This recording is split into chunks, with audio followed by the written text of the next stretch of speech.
cumprimentar o relator, deputado Cássio Soares, parabenizá-lo pela seriedade com que conduz seu mandato e também a liderança do Bloco Liberdade e Progresso. Não poderíamos, nesta manhã, começar qualquer debate sem nos solidarizarmos, externarmos nossa consternação, mas também indignação em função das 18 mil mortes pela Covid-19 em nosso país. São famílias que estão sofrendo. Ontem tivemos o maior número de mortes por dia em nosso país, e um fato como esse não pode passar desapercebido nem pelas nossas consciências individuais e nem pelas nossas responsabilidades públicas. Eu queria, nesse início, aprofundar um pouco o debate sobre o veto 15/2019, exatamente na perspectiva de uma abordagem mais histórica e ampla sobre a questão do Fundo de Erradicação da Miséria e sobre este veto em particular.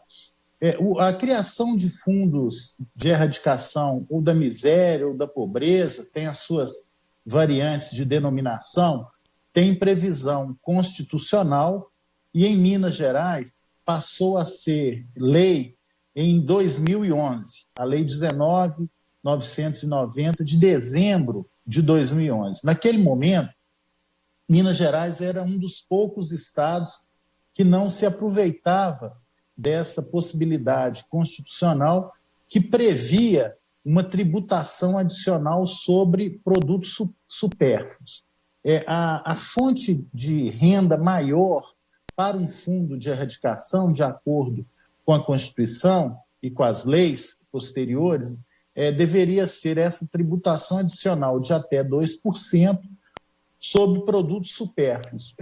Basicamente, o que compõe essa base de arrecadação seria bebidas alcoólicas, cigarros e armas.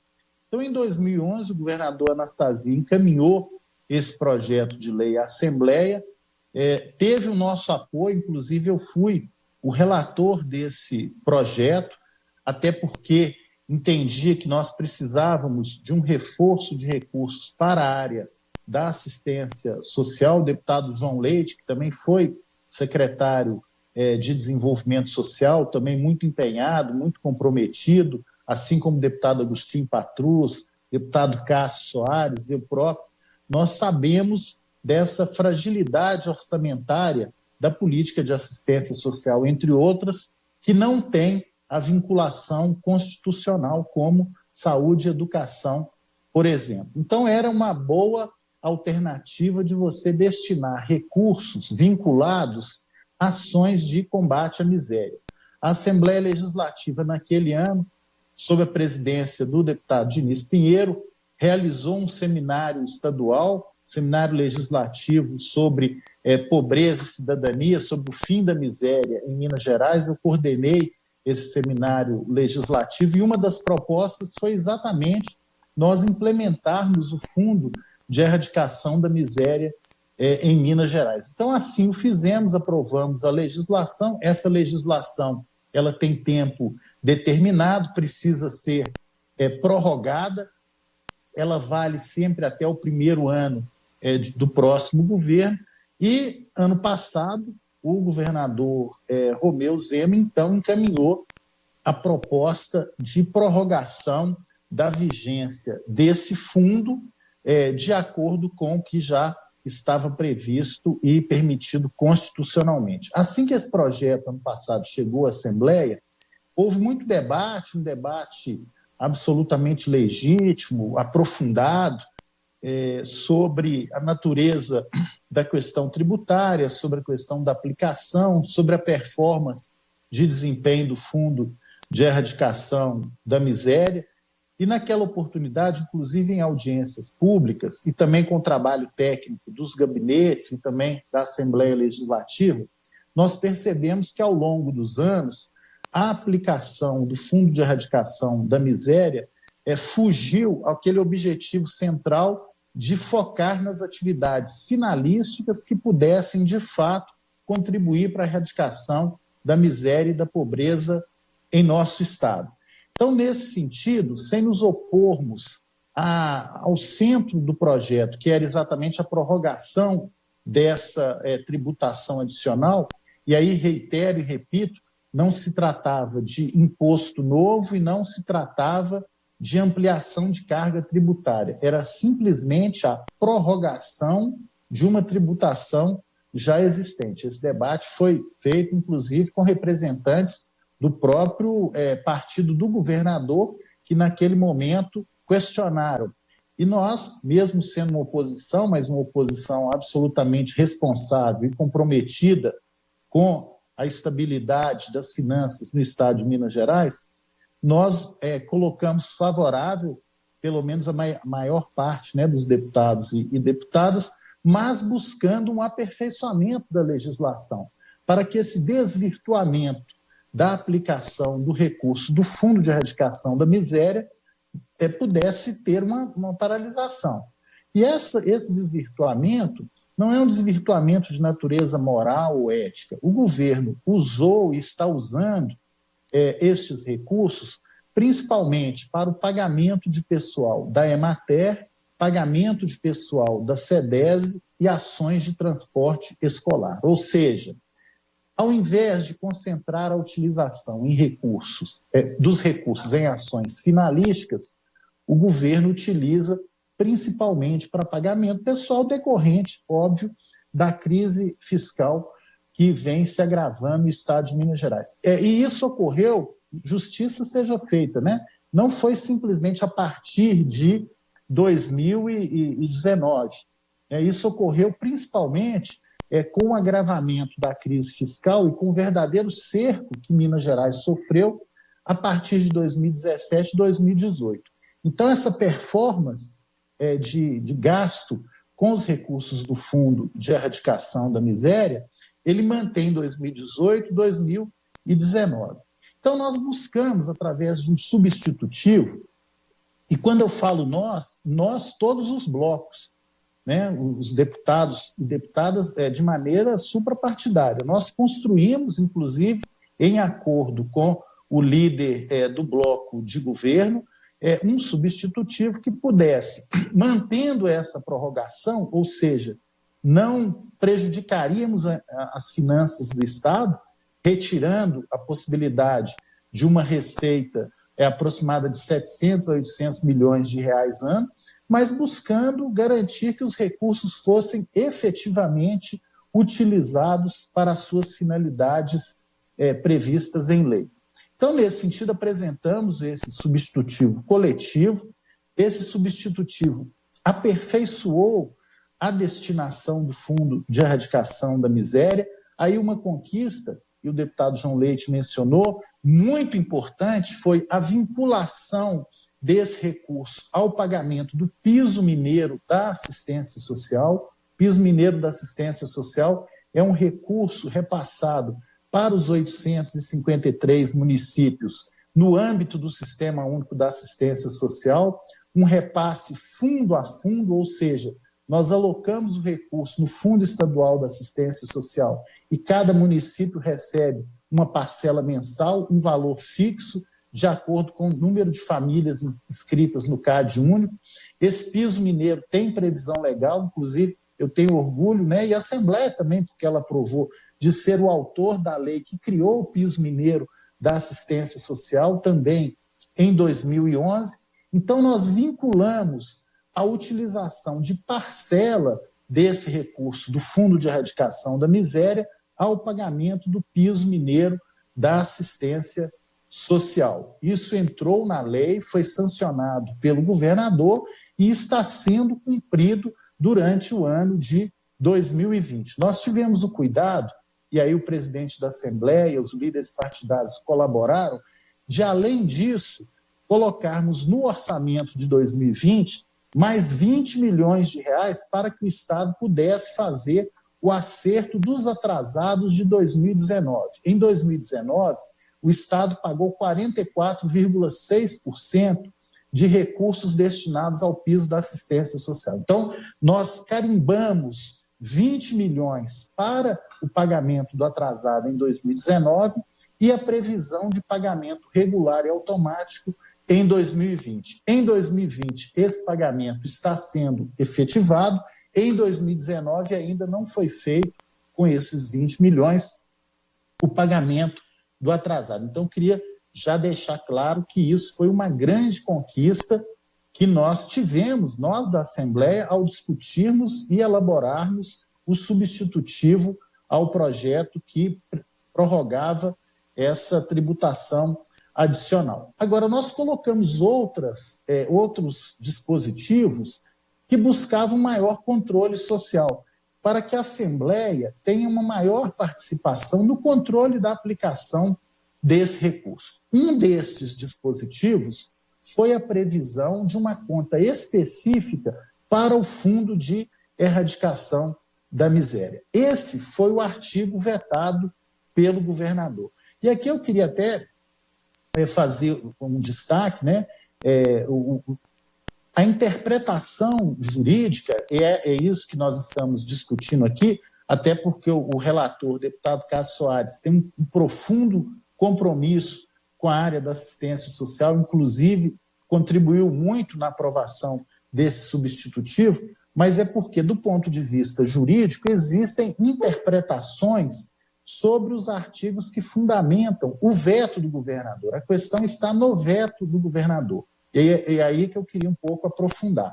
O veto do governador, ele remete a um artigo, o artigo 56 da Lei 43/20, que consagra o princípio da unidade da tesouraria e impede a fragmentação de caixas especiais. Esse é o argumento central do veto do governador, muito baseado na Lei 4.320 e também de demais legislações. Acontece que a mesma Lei 4.320, nos artigos 71 a 74, e na Lei Complementar 101, se não me falha a memória, o artigo 8º, prevê que fundos especiais possam ter uma gestão especial, ou seja, uma excepcionalidade. O fundo especial é de natureza financeira e é permitida uma excepcionalidade. Tanto assim que a Assembleia, em 2019, aprovou um projeto de criação do Fundo Estadual de Segurança Pública, que se transformou na Lei 23.471, que prevê uma conta específica. Então, do ponto de vista do governo, a questão não é jurídica. E isso eu falo com liberdade, porque nós buscamos até um entendimento na discussão desse veto. A questão é mais política. E eu entendo, do ponto de vista da lógica, e o deputado João Leite também mencionou, da existência desses fundos. O que ocorre? Ao longo dos anos, os fundos são criados com uma finalidade, mas muitas vezes os seus recursos são alocados no chamado Caixa Único. Indo para o Caixa Único, o governo tem como fazer manobras contábeis, e essas manobras contábeis têm por objetivo você pegar um recurso para uma determinada finalidade, utilizá-lo momentaneamente em outra e depois você fazer esse acerto. Então, se você cria uma conta específica, você engessa essa mobilidade de utilização do recurso pelos governos. Essa é a questão de fundo. A conta específica dificulta uma utilização mais flexível. O próprio relatório apresentado coloca uma questão importante. Nós temos a fonte 71, que é do FEM, que nos permite essa análise transversal de alocação de recursos do Fundo de Erradicação da Miséria. Mas a conta específica nos daria uma segurança maior de que o recurso, caindo na conta, imediatamente seria utilizado naquelas finalidades. Essa é a questão que vamos aqui discutir e votar. Então, eu queria, respeitando muito o relatório que foi apresentado, que tem uma visão também jurídica, que alguns defendem, mas apresentar essa outra visão e orientando, né, o Bloco Democracia e Luta, a bancada do PT, para que votemos pela derrubada desse veto. Mas mesmo nós não sabemos o resultado, né, da derrubada ou não do veto, seria importante nós acrescermos na lei de diretrizes orçamentárias também a previsão de relatórios de prestação de contas. E queria dizer também que existe um grupo coordenador do Fundo de Erradicação da Miséria na previsão legal, mas ele não funciona. Tem até a previsão de participação da Assembleia Legislativa. Então, eu queria aqui registrar essa posição de orientação para os nossos deputados e deputadas pela derrubada do veto. E queria, nessa segunda parte da discussão, que também tem a ver, até porque nós, e a Assembleia, quando votou o projetão, de maneira remota agora, previu que recursos do Fundo de Erradicação da Miséria possam ser utilizados também para atenuar os efeitos da pandemia, do Covid-19. Então, é um fundo que pode ser utilizado e acredito que o governo poderia estar sendo, o governo do Estado, poderia estar sendo mais ativo na área social. O fundo tem uma previsão de 700 a 800 milhões de reais ano. Vejam bem, hein? Olha a importância, e aí nós temos que parabenizar o presidente Agostinho Patrus, toda a Assembleia. Essa luta pela Lei Candir vai render, com esse desconto aí de 90%, né, que a União está retendo para ela, 500 milhões de reais ano. O Fundo de Erradicação da Miséria é 700 milhões. Então, vejam bem, uma ação política da Assembleia, que o governador falou que era utopia, alguns falavam que era blá, blá, blá, que aquilo ali não ia resolver nada, né? A adesão ao regime de recuperação fiscal, que eu saiba, não está rendendo nada. Não está pagando a dívida, porque é a herança positiva aí da liminar que o ex-governador deixou, suspendendo os pagamentos de juros e serviços da dívida. Porque essa boa relação com o governo Bolsonaro, do governador, rendeu de 3.855 leitos habilitados no Brasil para Covid, 55 para Minas Gerais, de acordo com a exposição feita na reunião de convidados da semana passada. Então, esse Fundo de Erradicação da Miséria pode ser, inclusive, utilizado pela ação da Assembleia, pela nossa votação do projetão, para combater os efeitos da pandemia, principalmente os efeitos sociais. Agora, o Estado está investindo no Bolsa Merenda aproximadamente 30 milhões de reais. O Fundo de Erradicação da Miséria tem 700 a 800 milhões de reais.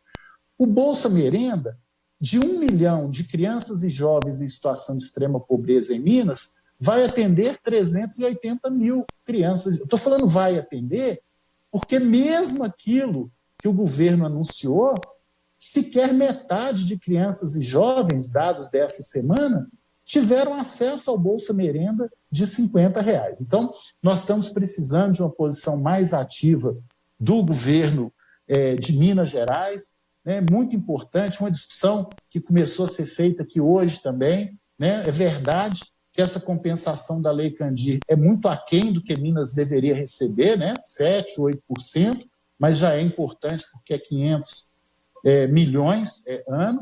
Agora, seria importante que o governador liderasse uma discussão, e o deputado Sávio Souza Cruz, com muita lucidez e competência, sempre traz esse debate, o deputado Virgílio também, sobre a questão de imposto sobre produto exportado. Minas Gerais tem uma economia colonial, o PIB nosso tem o lastro na exportação de produtos primários, e a desoneração desses produtos traz um enorme prejuízo estrutural para a economia mineira. É isso que vai poder criar uma estabilidade maior, permanente, não com receita extraordinária, nas finanças públicas do Estado de Minas Gerais. Esse debate tem que ser feito. Agora, um debate desse para ser feito depende da liderança do governador de Minas Gerais, que parece estar muito mais preocupado em bajular o presidente da República, inclusive criando, eu queria que alertar os deputados e deputadas sobre, né, vamos fazer esse debate hoje à tarde, a inconsistência de dados para induzir os municípios à flexibilização. Não é possível que, a partir de um presidente irresponsável, um presidente que está no meio de uma pandemia, e não é gripezinha, um presidente que se mete a receitar remédios, que transforma o remédio numa espécie de questão ideológica, que faz chacota com a morte alheia, de um presidente que não consegue sequer criar uma estabilidade de gestão, que já está no terceiro ministro da Saúde, e um presidente que ainda tem seguidores nos estados, que insistem em induzir os municípios à flexibilização. Essa flexibilização começou a ocorrer em alguns municípios de Minas Gerais e nós já estamos tendo notícias que quem fez essa flexibilização já está tendo que voltar atrás, porque, infelizmente, o vírus chega. E eu concordo com o deputado Alencar da Silveira. O governador diz que colhe bons frutos, que fala, né, dos bons frutos, do êxito aqui do combate à pandemia. Lógico, tem certeza que há boa intenção, tem certeza da equipe da Secretaria de Saúde, dos seus trabalhadores e trabalhadoras, próprio governador. Agora, o isolamento aqui em Belo Horizonte tem sido muito importante para evitar essa propagação e contaminação em massa pelo coronavírus aqui no estado de Minas Gerais. Então, é hora de muita responsabilidade. Esse número de 18 mil mortes, de 1.179 mortes num dia, deve mobilizar as nossas consciências ainda mais. Trata-se de vidas humanas. Não é possível um presidente da República não coordenar um esforço nacional, fazer uma cooperação federativa com estados e municípios. É preciso respeitar a ciência, é preciso mais seriedade. Nós não podemos tratar a pandemia dessa forma. A Assembleia, e vou terminar, presidente, eu não vou utilizar o tempo todo, até para que a gente possa fazer a votação no dia de hoje. Me parece que todos os blocos, né, se manifestaram já, e a Assembleia está funcionando. Queria aqui dizer que a Assembleia só deve voltar com plena segurança. A Assembleia está funcionando remotamente, nós temos que dar o exemplo, nós temos que cuidar dos nossos servidores e servidoras, nós não podemos dar sinal trocado, a questão do isolamento não pode ser ideológica, cada um defende o presidente. Se o pessoal quer defender que a Terra é plana, que a pandemia é gripezinha, que defenda, mas não vamos colocar sob risco os trabalhadores e trabalhadoras da Assembleia, não vamos excluir dos trabalhos presenciais da Assembleia se voltarem, e os deputados e deputadas que estão em grupo de risco, eles são menos deputados ou deputadas do que todos nós. Então, eu acho muito importante que essa discussão do retorno aos trabalhos da Assembleia também não seja ideológica, porque agora mesmo nós vamos estar fazendo discussão ideológica se a Assembleia volta ou não volta. O presidente tem conduzido muito bem os trabalhos da Assembleia, a equipe técnica da Assembleia tem dado um show, aperfeiçoando os processos, também com antecedência, buscando também corrigir eventuais falhas, mas o Poder Legislativo tem que dar o exemplo. Nós não podemos colocar a cabeça no travesseiro e acordar tranquilos com 18 mil cadáveres em nosso país. Então, presidente, oriento o Bloco Democracia e Luta a votar pela derrubada do veto. Muito obrigado.